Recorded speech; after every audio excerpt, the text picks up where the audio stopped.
Welcome to Astro Syndicate. Dasara శరన్నవరాత్రుల ప్రత్యేక కార్యక్రమానికి స్వాగతం. శరన్నవరాత్రుల్లో భాగంగా 9వ తారీఖు బుధవారం అమ్మవారు ఏ రూపంలో మనకు దర్శనమిస్తుంది, అలాగే ఎటువంటి పూజా విధానాన్ని మనం అనుసరించాలి, ఎటువంటి నైవేద్యం పెట్టాలి మొదలగు విషయాలు తెలియజేయడానికి ఈరోజు మనతో పాటు ఉన్నారు ప్రముఖ జ్యోతిష్యులు చేబ్యం కిరణ్ శర్మ గారు. నమస్కారం గురుగారు. శుభమస్తు. గురుగారు, మన కార్యక్రమాన్ని ఇప్పుడు ఒక మంచి శ్లోకంతో ప్రారంభిద్దాం. తప్పకుండా. ఓం శ్రీ గురుభ్యో నమః. హరి ఓం. స్థూల సూక్ష్మ రౌద్రే మహాశక్తి మహోదరే మహాపాపహరే దేవి మహాలక్ష్మీ నమోస్తుతే. పద్మాసనస్థితే దేవి పరబ్రహ్మస్వరూపిణి పరమేశి జగన్మాతర్మహాలక్ష్మి నమోస్తుతే. గురుగారు, ఈ శరన్నవరాత్రుల్లో భాగంగా 9వ తారీఖు బుధవారం అమ్మవారు ఏ రూపంలో మనకు దర్శనమిస్తుంది? ఈరోజు మనము అలంకరణ ఏమిటి, ఏ అవతారంలో అమ్మవారు కనపడుతోంది అంటే, అమ్మవారు ఈరోజు మనకు కనిపించేటువంటిది చాలా ఉన్నతమైనటువంటి బుద్ధిని ప్రేరేపించి జ్ఞానాన్ని ప్రసాదించేటువంటి అమ్మవారు సరస్వతీదేవి. ఆ వీణాధారినటువంటి సరస్వతి అమ్మవారు మనకి ఈరోజు తన యొక్క చతుర్భుజాలతో 4 భుజాలైనటువంటి అమ్మవారు మనకి సరస్వతి అవతారంలో పద్మాసనంలో కూర్చొని అమ్మవారు మనకు దర్శనమిచ్చే అవకాశం కనపడుతోంది. అంటే ఈరోజు సరస్వతి అవతారము.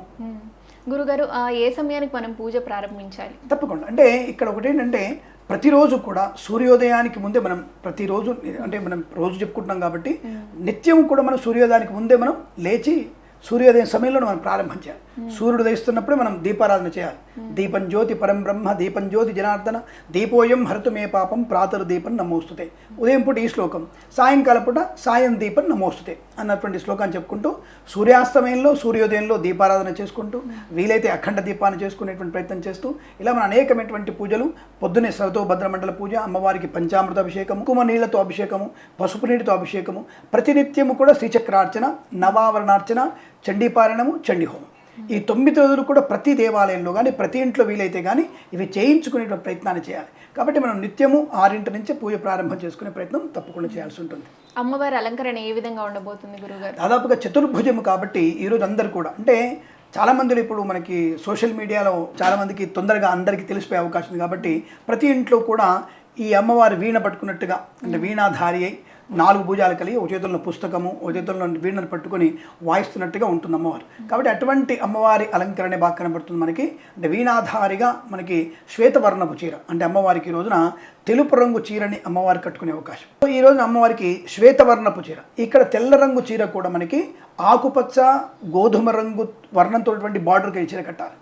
అంటే ముందే చెప్పాను, ఎందుకు అమ్మవారికి కానీ మనం కానీ ఆ బార్డర్ ఉన్నటువంటి చీరలే కట్టుకోవాలి, అంచున్నటువంటి చీరలే కట్టుకోవాలి, వస్త్రాలు కట్టుకోవాలంటే అది పుణ్యకార్యమైనటువంటి విషయాల్లో తప్పకుండా మనం ఇవి కట్టుకోవాలి. కేవలం మిగతా కర్మకాండలు మాత్రమే అంచులైనటువంటి చీరలు ధరిస్తారు. ఇది బాగా గుర్తుపెట్టుకోండి. రిపీట్గా చెప్పిన, ఎందుకంటే తెలుసుకోవాలి మనం. అంచునటువంటివి ఎవరికైనా దానం ఇస్తున్నారు, అంచునవి దానం ఇవ్వండి, అంచులేనివి దానం ఇవ్వకూడదు, అది మంచిది కాదు.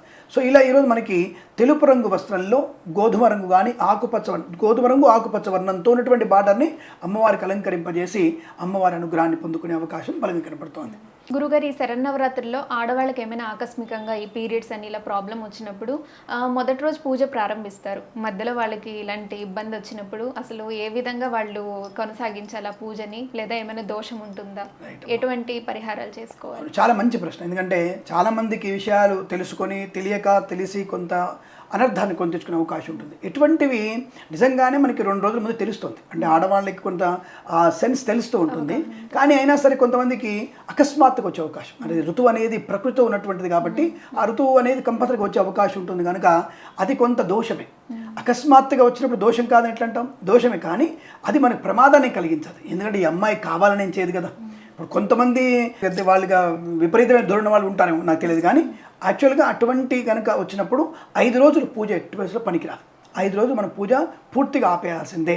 ఆ ఇంట్లో అంటే ఒకే ఇల్లు ఉంటుంది, లేదా ఆ ఋతువు వచ్చినటువంటి అమ్మాయి, ఆ ఇబ్బంది ఉన్నటువంటి అమ్మాయి వేరే ఫ్రెండ్ ఇంటి కానీ పిన్నమ్మ వాళ్ళ ఇంటి కానీ మామయ్య ఇంటి కానీ వీళ్ళు అక్కడ ఉండవచ్చు తప్ప ఈ ఇంట్లో ఉండడానికి పనికిరాదు. ఒకవేళ ఈ ఇంట్లో ఉన్నా వేరే గదిలో ఉండాలి. సో అది సాధ్యం కాకపోతే 5 రోజులు ఈ పూజను పూర్తిగా ఆపేసే ప్రయత్నం చేయాలి. మరి మొదటి రోజు కలశాన్ని పెడతారు కదా గురువు, మరి అది తీసేయాలా లేదంటే అలాగే ఉంచి 5 రోజుల తర్వాత దాన్ని కంటిన్యూ? చాలా మంచి ప్రశ్న. ఎందుకంటే ఇది చాలా ఇంపార్టెంట్. ఎప్పుడైతే పెట్టిన తర్వాత మనం కంటిన్యూ 5 మధ్యలో వచ్చింది, సరే 3వ తారీఖు పెట్టాము, అమ్మాయికి 5వ తారీఖు ఇబ్బంది వచ్చింది ఆ ఇంట్లో, మరి 5వ తారీఖు 10వ తారీఖు కంటిన్యూ చేసుకోవచ్చా? పనికిరాదు. ఎప్పుడైతే కలశస్థాపన చేస్తే ఆటంకం వచ్చిందో తదుపరి మీరు శుద్ధి అయిన తర్వాత అంటే 5వ రోజు శుద్ధి అవుతారు మీరు. ఆ శుద్ధి అయిన తర్వాత మళ్ళీ కలశం పెట్టుకోవాల్సిందే, మళ్ళీ కలశ స్థాపన చేసుకోవాల్సిందే, మళ్ళీ అమ్మవారిని ఆవాహన చేసుకోవాల్సిందే.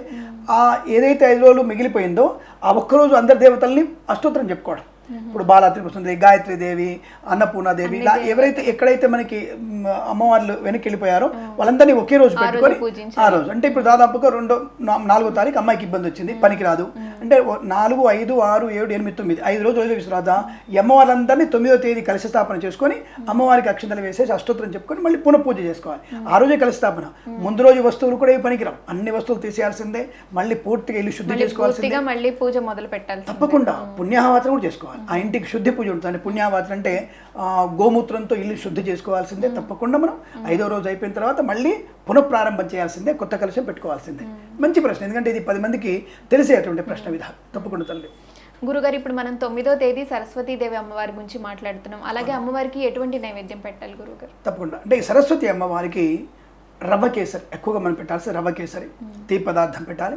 తర్వాత ఇందాక ఒక దాంట్లో చెప్పాను ముద్దుగా అన్నం అంటే కంపల్సరీగా మహా నైవేద్యంలో పెసరపేసి నైవేద్యం. తర్వాత ఈరోజు అమ్మవారికి దధ్యోదనం పెట్టాల్సిందే.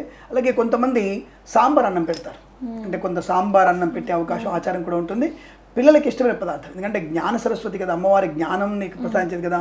కాబట్టి ఈ జ్ఞానాన్ని వృద్ధి పొందేది మన పదార్థాల్లో 3 రకాల పదార్థాలు ఉన్నాయి. ఒకటి వంకాయ, రెండవది మనకి పెసరపప్పు, మూడవది పాలతో కూడినటువంటి పాయసం, బెల్లము ఆవు పాలతో నైవేద్యం ఈరోజు తప్పకుండా పెట్టాలి.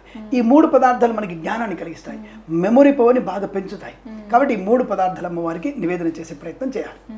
గురుగారు, సరస్వతీదేవి అంటేనే అందరికి గుర్తొచ్చేది చదువుల తల్లి అని.